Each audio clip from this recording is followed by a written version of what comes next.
दर्द प्रीतम। कांग्रेस के नेता भले ही एकजुटता और सबको साथ लेकर चलने का दावा करते हैं, लेकिन आए दिन पार्टी संगठन के भीतर से ही कोई ना कोई ऐसा बयान आता है जिससे यह संकेत मिल जाता है कि पार्टी के भीतर चल क्या रहा है। एक बार फिर से एक ऐसा ही बयान सामने आया और इस बार बयान दिया किसी और ने नहीं बल्कि पूर्व नेता प्रतिपक्ष और पूर्व प्रदेश अध्यक्ष कांग्रेस के दिग्गज नेताओं में से एक चक्राता से विधायक प्रीतम सिंह ने। प्रीतम सिंह ने जिस अंदाज से निशाना साधा, उसने संकेत दे दिए कि पार्टी के भीतर हालात है क्या, किस पर और क्यों निशाना साधा प्रीतम सिंह ने। पहले ये रिपोर्ट देखिए और फिर सीधा रुख करेंगे अपने मेहमानों की तरफ और समझने की कोशिश करेंगे कि कांग्रेस के घर में चल क्या रहा है। नहीं लड़ना चाहता लोकसभा का चुनाव। बहुत सारे कारण हैं। दुर्भाग्यपूर्ण स्थिति यह है कि जिन लोगों ने 2019 में लोकसभा के समय चुनाव में कांग्रेस प्रत्याशी के रूप में मेरा विरोध किया था, आज वो कमान संभाले हुए हैं। तो ऐसी परिस्थितियों में मैं कैसे चुनाव लड़ पाऊंगा। तो इसलिए मैंने कहा कि भाई मैं चुनाव नहीं लड़ूंगा, एक कार्यकर्ता के रूप में कार्य करूंगा। ये मेरा फैसला है। उत्तराखंड कांग्रेस के दिग्गज और पूर्व नेता प्रतिपक्ष प्रीतम सिंह का प्रश्न एक संगठन पर एक प्रहार की तरह है, जो संकेत दे रहा है कि कांग्रेस के घर में सब कुछ ऑल इज वेल नहीं है। तभी तो कांग्रेस के पूर्व प्रदेश अध्यक्ष और चक्राता से विधायक प्रीतम सिंह ने लोकसभा चुनाव न लड़ने की इच्छा जताते हुए ये तक कह डाला कि लोकसभा चुनाव के दौरान जिन लोगों ने उनकी खिलाफत की थी, आज पार्टी संगठन में उनको तवज्जो दी जा रही है। ऐसे में लोकसभा चुनाव लड़ने के बजाय वो पार्टी के कार्यकर्ता के रूप में चुनाव लड़ने का काम करेंगे। तो सवाल है कि प्रीतम सिंह कांग्रेस के किस नेता पर प्रहार कर रहे हैं। राजनीति में व्यक्ति स्थिति मजबूत हो या कमजोर, उससे नहीं घबराता है। हम कई बार चुनाव इसलिए भी लड़ते हैं कि हम चुनाव हारेंगे, लेकिन अपने साथियों का मनोबल ऊंचा रहे तो भी हम चुनाव मैदान में उतरते हैं। लेकिन जो परिस्थितियां पैदा कर दी गई हैं, इन परिस्थितियों में मैं चुनाव लड़ने में अपने आप को असमर्थ पाता हूँ। तो कौन कौन है वो जो आपके? अब एक हो तो मैं कहूँ, जब कभी भी इस पर बात होगी राष्ट्रीय नेतृत्व के सामने तो मैं कहूँगा। आलम यह है कि प्रीतम सिंह के इस बयान के बाद कांग्रेस संगठन के सांसों की रफ्तार फिर से तेज हो गई है। तभी तो संगठन नेता ही अपने दिग्गजों को नसीहत भरे लहजे में समझा रहे हैं कि ऐसी बयानबाजी न करें जिससे संगठन की किरकिरी हो। आप ठीक करें, असहज होना पड़ता है, लेकिन अगर उनकी कोई नाराजगी होगी तो निश्चित रूप से पार्टी उसको गंभीरता से लेगी। पार्टी नेतृत्व तय करेगा। अभी चुनाव के, लोकसभा चुनाव के भी 1.25 साल है। कौन लड़ेगा नहीं लड़ेगा, मैं समझता हूँ अभी इस बहस में हमें न पड़ के, फिलहाल जो हमारे पास काम पार्टी ने दिया है, हाथ से हाथ जोड़ो अभियान चलाने की बात पार्टी ने कही है, उस कार्यक्रम के लिए लोकसभा वार हमने संयोजक और प्रभारी नियुक्त किए हैं और उसी सिलसिले में उनकी भी नियुक्ति की है। टेहरी में उनको प्रभारी बनाया गया है। जब लोकसभा का चुनाव आएगा तब की तब देखी जाएगी। प्रीतम का यह बयान तस्दीक कर रहा है कि कांग्रेस के हालात अभी सुधरते हुए दिखाई नहीं दे रहे हैं। लगातार एक के बाद एक विवाद कांग्रेस पार्टी के साथ जुड़ते ही चले जा रहे हैं, जिसका खामियाजा 2022 से पहले ही पार्टी भुगत चुकी है और अब एक बार फिर से पार्टी के नेता अपने इस संगठन की कामकाज पर सवाल खड़े कर रहे हैं। Saurabh Bhatia, India voice, Dehradun. तो सवाल यह कि प्रीतम सिंह किस पर निशाना साध रहे थे और क्यों निशाना साध रहे हैं। अभी चुनाव में तो लंबा वक्त है, लेकिन उससे पहले ही यह ऐलान क्यों कर रहे हैं कि चुनाव नहीं लड़ूंगा।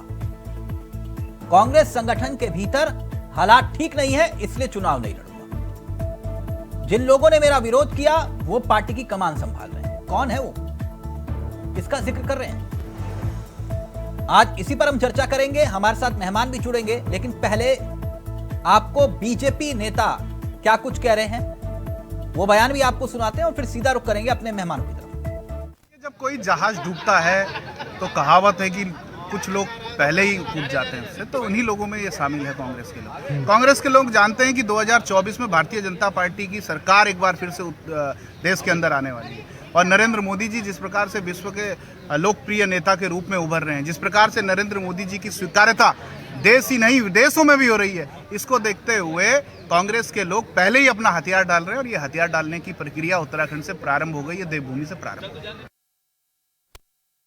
तो भाजपा ही कह रहे हैं कि कांग्रेसी पहले ही हथियार डाल रहे हैं, क्योंकि वो जानते हैं कि एक बार फिर से मोदी सरकार बनने जा रही है। लेकिन मसला यहां पर केंद्र का नहीं है, मसला यहां उत्तराखंड कांग्रेस के घर का है।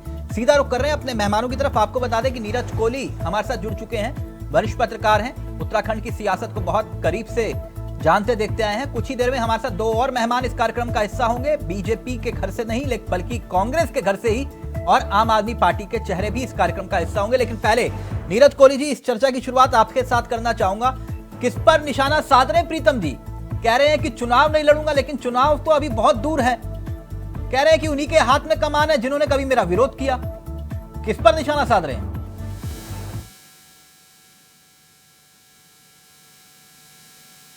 नीरज जी, मेरी आवाज आ रही है? लग रहा संपर्क नहीं हो पा रहा, लेकिन आइए आपको एक बार फिर से प्रीतम सिंह का बयान सुनाते हैं। प्रीतम सिंह क्या कुछ कह रहे हैं, एक बार फिर से इस बयान को सुनिए और फिर सीधा रुख करेंगे अपने मेहमानों की तरफ। नहीं, मैं नहीं लड़ना चाहता लोकसभा का चुनाव। बहुत सारे कारण हैं। दुर्भाग्यपूर्ण स्थिति यह है कि जिन लोगों ने 2019 में लोकसभा के समय चुनाव में कांग्रेस प्रत्याशी के रूप में मेरा विरोध किया था, आज वो कमान संभाले हुए हैं। तो ऐसी परिस्थितियों में मैं कैसे चुनाव लड़ पाऊंगा? तो इसलिए मैंने कहा कि भाई मैं चुनाव नहीं लड़ूंगा, एक कार्यकर्ता के रूप में कार्य करूंगा। ये मेरा फैसला है। राजनीति में व्यक्ति स्थिति मजबूत हो या कमजोर, उससे नहीं घबराता है। हम कई बार चुनाव इसलिए भी लड़ते हैं कि हम चुनाव हारेंगे, लेकिन अपने साथियों का मनोबल ऊंचा रहे तो भी हम चुनाव मैदान में उतरते हैं। लेकिन जो परिस्थितियां पैदा कर दी गई हैं, इन परिस्थितियों में मैं चुनाव लड़ने में अपने आप को असमर्थ पाता हूँ। तो कौन कौन है वो जो आपको? अब एक हो तो मैं कहूँ, जब कभी भी इस पर बात होगी राष्ट्रीय नेतृत्व के सामने तो मैं कहूंगा इन तमाम बात।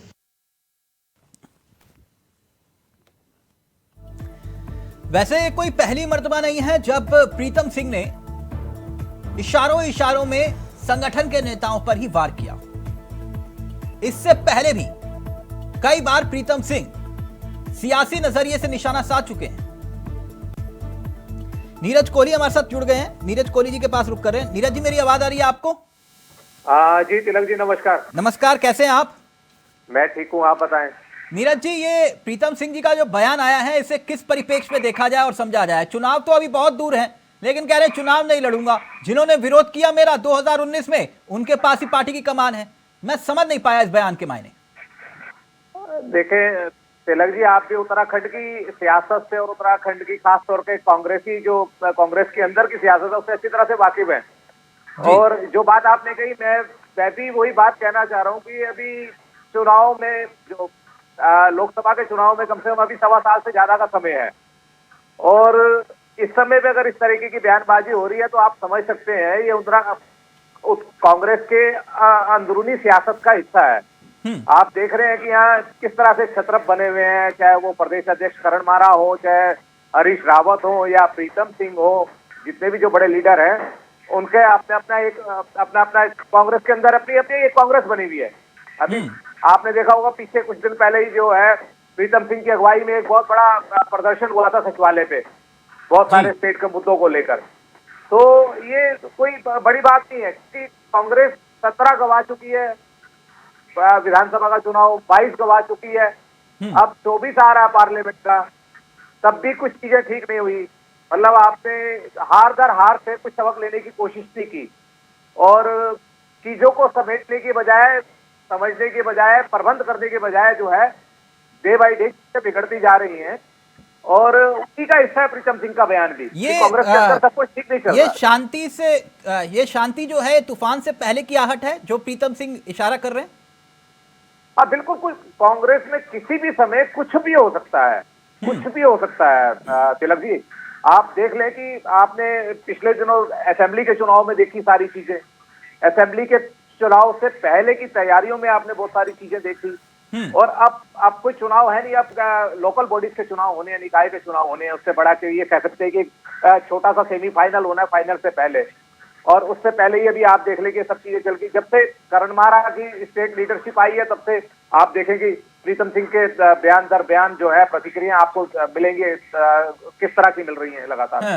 तो ये कांग्रेस में सब चीजें सामान्य नहीं है, सामान्य नहीं है, ये सामान्य नहीं है। ये दिलचस्प सवाल है कि आखिरकार वो किसकी तरफ इशारा कर रहे हैं। आरपी रतूड़ी जी भी हमारे साथ जुड़ गए हैं। आरपी रतूड़ी जी आम आदमी पार्टी के चेहरे हैं, लेकिन इसके साथ साथ रतूड़ी जी का एक परिचय और भी है कि उत्तराखंड कांग्रेस को बहुत लंबे अरसे तक सींचा है, बहुत लंबे अरसे तक। उत्तराखंड कांग्रेस के सबसे अनुभवी चेहरों में से एक चेहरे आरपी रतूड़ी जी कभी हुआ करते थे, आज आम आदमी पार्टी में है, और यह भी इसी वजह से पार्टी को छोड़कर आम आदमी पार्टी में आए कि कांग्रेस में सब कुछ ठीक नहीं है और हालात इसकी तस्दीक करते हैं, इसलिए पार्टी को छोड़ दिया। खैर, रतूड़ी जी कैसे हैं आप? बहुत बढ़िया, कृपा। रतूड़ी जी, मैं आम आदमी पार्टी के नेता होने के नाते आपसे सवाल नहीं कर रहा, आप कांग्रेस के अनुभवी चेहरे रहे किसी जमाने में, मैं इसलिए आपसे यह सवाल कर रहा हूं। ये प्रीतम जी के साथ तो आपने भी काम किया है और लंबे अरसे से विधायक भी हैं, मंत्री भी रहे, प्रदेश अध्यक्ष भी रहे, पूर्व नेता प्रतिपक्ष भी हैं। ये कह रहे हैं कि 2019 में जिन्होंने मेरा लोकसभा में विरोध किया, आज उन्हीं के पास कमान है, इसलिए चुनाव नहीं लड़ूंगा। किसकी तरफ इशारा कर रहे हैं? तिलक जी, बिल्कुल निश्चित है कि कांग्रेस व्यस्त है भारत जोड़ो में और हाथ जोड़ो में, लेकिन मन को जोड़ने में न उनका कोई ध्यान है, आपसी मन नहीं जोड़ पा रहे हैं। इतना मनमुटाव है कि मतभेद तो होते हैं, मतभेद तो जीवन में, चाहे राजनीतिक जीवन में, सामाजिक जीवन में हो, लेकिन कांग्रेस में अब मनभेद शुरू हो गए और यही इशारा है। क्योंकि मुझे लगता है कि जो अभी ब्लॉकों के अध्यक्षों के और पीसीसी मेंबरों का जो चुनाव हुआ, निश्चित तौर पर प्रीतम सिंह जी के लोगों को इग्नोर किया गया होगा, तो उसकी तरफ उनका इशारा है कि मैं चुनाव में एक मैं कहूँगा कि संकेत दे रहे हैं कि मैं किस सहारे जाऊंगा। आप मेरे विरोधियों को जो मुझे चुनाव लड़ा रहे थे 2019 में, वो तो मेरे विरोध में थे। तो नहीं, जब मैं इसलिए आपसे पूछ रहा हूं, तो आज मैं कहते हूँ आपके पास रतूड़ी जी उस वक्त संगठन में एक महत्वपूर्ण जिम्मेदारी थी और आप उत्तराखंड कांग्रेस की रग रग से वाकिफ हैं। मैं इसलिए आपसे पूछ रहा हूं 2019 में कौन विरोध कर रहा था प्रीतम सिंह जी का? देखिए, कांग्रेस के अंदर ही विरोध कर रहे थे, निश्चित तौर पर विरोध कर रहे थे। और आज भी एक दूसरे को, कांग्रेस को कौन हरा रहा था 2022 में? ये तो कांग्रेस के लोग ही आपस में। नहीं, मैं आपकी बात समझ गया, ये आपस में ही एक दूसरे को निपटाने की कोशिश कर रहे थे, जिसका जिक्र आप कई बार कर चुके हैं। लेकिन मैं आपसे ये पूछ रहा हूं कि 2019 में ऐसा क्या हुआ था और कौन थे वो जो प्रीतम सिंह को हारते हुए देखना चाह रहे थे, जिसका वो जिक्र कर रहे हैं, कह रहे हैं कि उनके हाथ में कमान है इसलिए नहीं लड़ूंगा, तो कौन थे वो? तिलक जी, आप बहुत बुद्धिजीवी हैं और आप उत्तराखंड को इतनी भली भांति, बहुत गहराई से समझते हैं। आप भली भांति जानते हैं कि वो कौन थे और आज वो कौन है। तो उनकी तरफ इशारा है जिनके हाथों में बागडोर है, जिनकी चल रही है, जिनके कारण हमको 45 साल का योगदान छोड़ करके आना पड़ा। आखिर हमारी मन को कितनी पीड़ा हुई होगी ये तो हम जानते हैं, हमारा परिवार जानता है कि जो हमारे जवानी के दिन थे, जब हम कुछ कर सकते थे तो हमने पार्टी को दिया, पर आप इस उम्र में हमको पार्टी क्यों छोड़नी पड़ी ये आप भली भांति जानते हैं। वही कारण प्रीतम सिंह जी के साथ भी है। नहीं, मैं आपकी बात समझ रहा हूं। आपके साथ साथ कमलेश बयान ने भी पार्टी को छोड़ा, जोत सिंह बिष्ट जी ने भी पार्टी को छोड़ा और सबने कमोवेश एक ही जिक्र किया कि पार्टी में गुटबाजी है इसलिए हम पार्टी को छोड़ रहे हैं। लेकिन इस गुटबाजी की वजह क्या है, यही तो समझना चाह रहा था मैं आपसे कि आखिरकार कौन है वो जिनका नाम लेने से आज भी आप हिचकिचा रहे हैं? नहीं, मैंने कहा नहीं कि आप बहुत गहराई से जानते हैं, आपको आपसे छुपा हुआ नहीं है। मैं आपको क्या बताऊं, आपको भली भांति पता है कि वो कौन लोग हैं जो कांग्रेस को पूरी तरह समाप्त करने में जुटे हुए हैं। नीरज कोहली जी, देख रहे हैं आप, रतूड़ी जी आज भी दिल में धड़कती कांग्रेस ही है, तभी नाम नहीं ले रहे, कह रहे हैं कि जानते तो आप सब हैं, क्यों बुलवा रहे हैं हमसे, कि नहीं नीरज जी?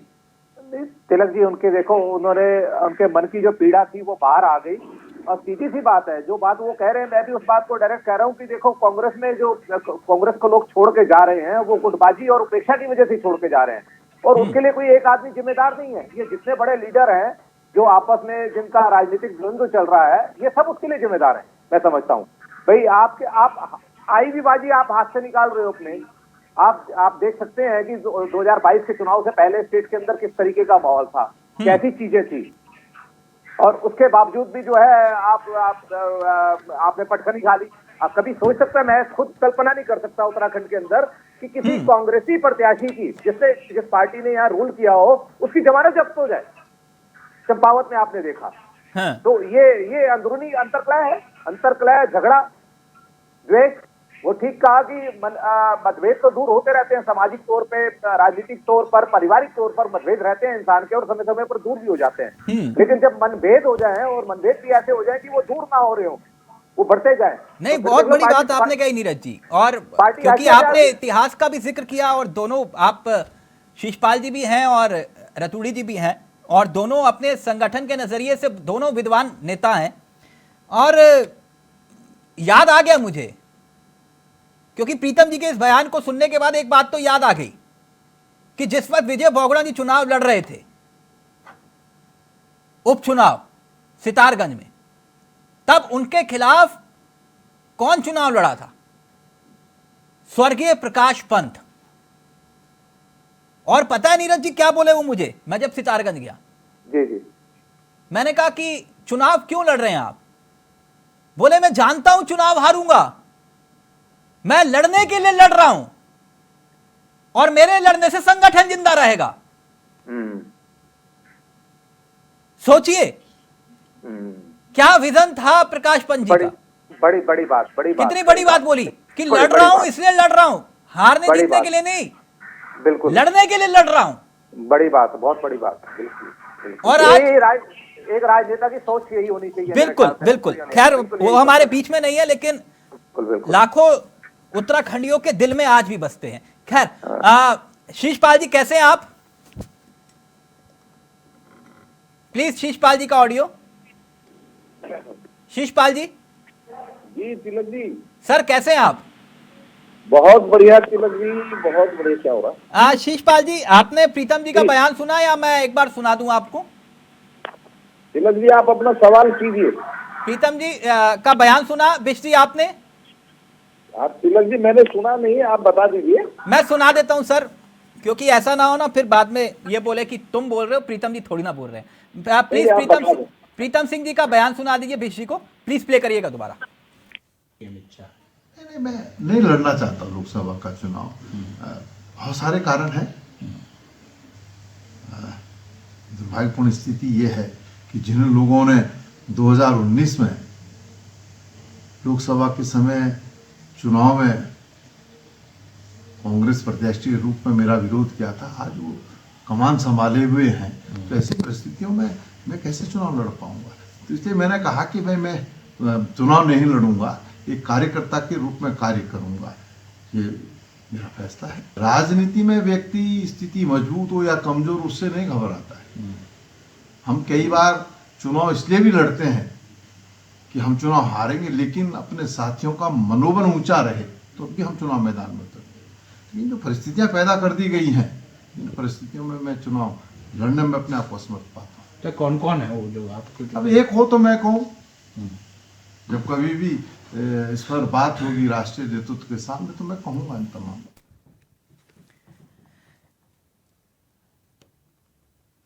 बिश्ती सुना आपने? बिल्कुल बिल्कुल तिलक जी सुना। बिश्ती कह रहे हैं कि 2019 में लोकसभा चुनाव के वक्त प्रत्याशी के रूप में जिन्होंने मेरा विरोध किया, जिन्होंने मेरे खिलाफ काम किया, जिन्होंने पार्टी को हराने का काम किया, वो आज पार्टी की कमान संभाले हुए हैं, इसलिए चुनाव नहीं लड़ूंगा दोबारा। एक नहीं है, कई हैं। कौन है सर वो बिश्ती? देखिए तिलक जी, आदरणीय प्रीतम सिंह जी कांग्रेस पार्टी के बहुत ही वरिष्ठ नेता हैं, पूर्व प्रदेश अध्यक्ष हैं, पूर्व नेता प्रतिपक्ष हैं, और अगर उन्होंने कोई बात कही है तो निश्चित तौर पर वो गंभीर विषय है और उनको लगे हाथ जो है उन लोगों के नाम भी सार्वजनिक करनी चाहिए जो ऐसे अगर लोग हैं जो उनकी इच्छा के विरुद्ध पार्टी संगठन में अगर हैं जिन्होंने उनका चुनाव में विरोध किया और प्रत्येक विधानसभा क्षेत्र में या लोकसभा क्षेत्र में ऐसे लोग होते हैं कि जो भितराघात करते हैं तो ये लोग तो चिन्हित किए जाने आपको ही क्या लगता है चाहिए। बीची कौन है वो जिन्होंने प्रीतम जी के खिलाफ मोर्चा खोला था? तिलक जी देखिए मेरे संज्ञान में तो ऐसा कुछ है नहीं, तो आदरणीय प्रीतम सिंह जी ही उसका खुलासा करेंगे और उनको पार्टी नेतृत्व के सामने खुले मन से, उनको तो कोई दिक्कत नहीं है, वो बड़े बड़े नेता है। अगर वो कहेंगे कोई ऐसा व्यक्ति अगर पार्टी संगठन के संज्ञान के बिना बीची वो कह रहे हैं कि आज भी वैसी परिस्थितियां हैं, आज भी वैसी परिस्थितियां इसलिए चुनाव नहीं लड़ूंगा। नहीं तिलक जी देखिए चुनाव लड़ना न लड़ना तो ये तो भविष्य के गर्भ में है और आदरणीय प्रीतम सिंह जी की इच्छा का मान सम्मान पार्टी के अंदर पूरा है और अभी उनको जो है भारत हाथ से हाथ जोड़ो यात्रा का टिहरी लोकसभा का प्रभारी भी बनाया गया है। निश्चित तौर पर उनकी पार्टी की सेवाओं को देखते नहीं वो तभी कह रहे हैं कि मैं आज भी वही हालात है इसलिए मैं चुनाव तो नहीं लड़ूंगा।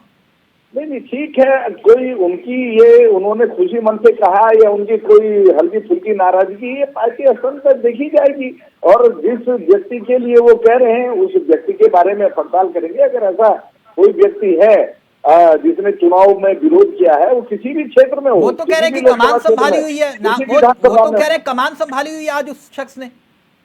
नहीं तिलक जी मैंने कहा ना ये मेरे स्तर का मामला नहीं है, मैं इस मामले में कोई स्पष्ट बात कह नहीं सकता क्योंकि इसका खुलासा तो प्रीतम सिंह जी करेंगे कि वो व्यक्ति कौन है और उसने किस स्तर पर कमान संभाली हुई है। वो ब्लॉक संगठन में है, विधानसभा के संगठन में है या जिले के संगठन में है या प्रदेश के संगठन में है।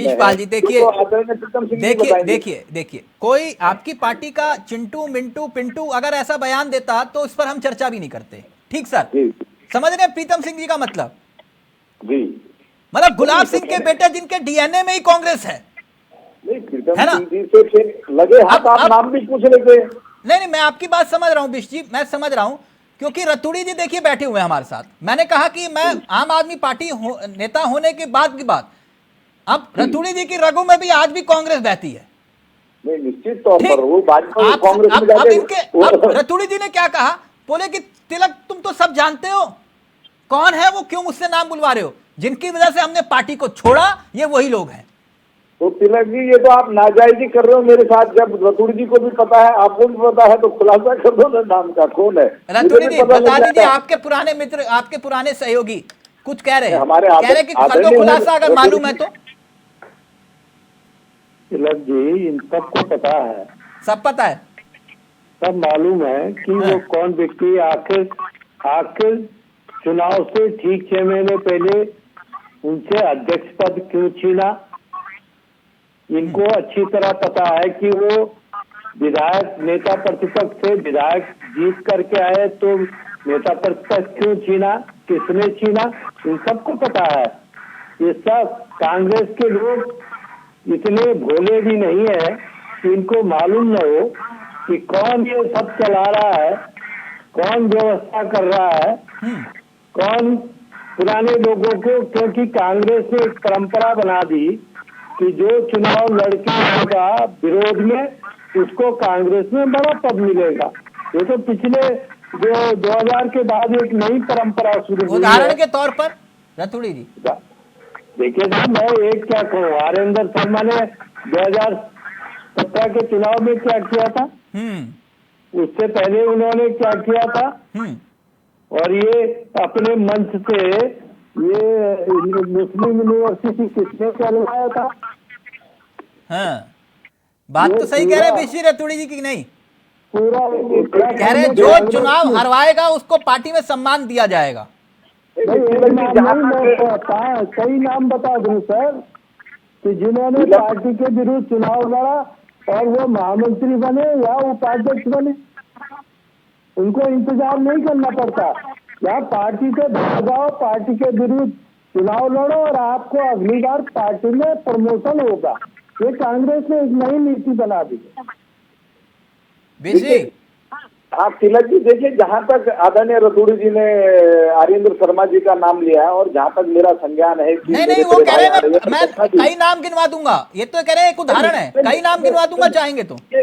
तिलक जी, मैं भी उदाहरण के तौर पे ही आप अपनी बात का जवाब दे रहा हूँ। तो मेरे बड़े भाई आदरणीय आर्यन शर्मा जी को जहां तक मुझे उम्मीद है कि उनके टिकट की पैरवी सहसपुर से आदरणीय प्रीतम सिंह जी ने की। वो प्रीतम सिंह जी के बड़े करीबी और विश्वसनीय नेताओं में माने जाते हैं, तो उनसे अच्छा, वो प्रीतम जी खेमे से आते हैं।